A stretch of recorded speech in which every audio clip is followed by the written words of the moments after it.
Представете си, че сте отворили своя сладкарница и сте регистрирали марката си преди година.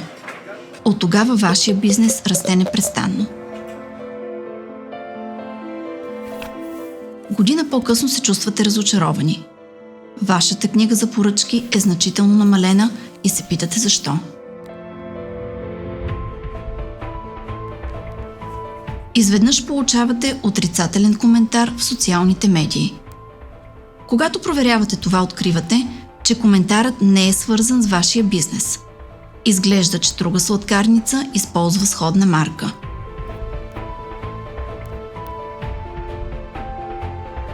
В резултат на това осъзнавате, че клиентите ви може да са объркани и погрешно са поръчвали тортите си.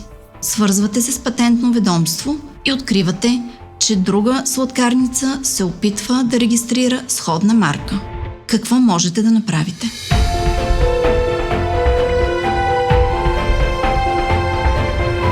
Можете да подадете опозиция срещу регистрацията на марката. Опозицията е официално възражение срещу регистрацията на марка. Можете да подадете опозиция, например, когато считате, че марките са идентични или сходни, а също така са за идентични или сходни стоки или услуги. С подаването на опозицията имате възможност да защитите своята марка и бизнеса си. Може да се нуждаете от професионален правен съвет или представителство, за да подадете опозиция. Когато подадете опозиция срещу регистрацията на марка, трябва да посочите основанието.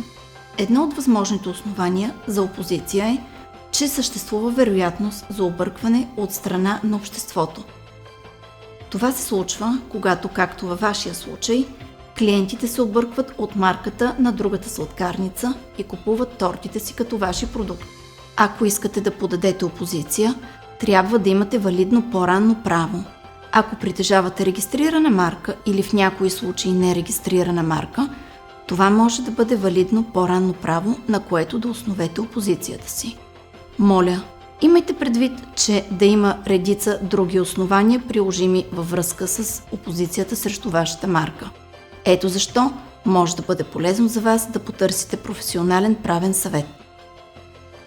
Ако искате да се противопоставите на марката, вие или вашият представител трябва да направите това в рамките на 3-месечен период след публикуването й в официалния бюлетин на Патентно ведомство. Трябва да посочите основанието за опозицията и да заплатите всички свързани такси. Патентно ведомство ще уведоми другата страна за подаването на вашата опозиция, като на двете страни ще бъде предоставена възможност да представите своите аргументи, както и подкрепящите доказателства за това. Патентно ведомство ще вземе решение и ако не сте удовлетворени от решението, можете да обжалвате. Моля, имайте предвид, че решението на Патентно ведомство ще се основава на предоставената документация и на предишни факти, които се считат за уместни. Ако вашата опозиция е успешна, Патентно ведомство ще откаже марката на вашия конкурент.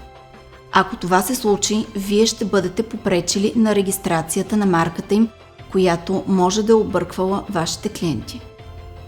Патентно ведомство може да уважи частично вашата опозиция и може да им бъде разрешено да регистрират марката си само за ограничен списък на стоки или услуги. А какво ще се случи, ако вашата опозиция бъде отхвърлена?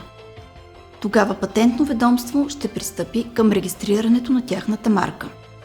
Възможно е да се постигне споразумение с другата страна и по този начин да се договорите компромисно. За допълнителна информация, моля, посетете нашия уебсайт или потърсете професионален правен съвет.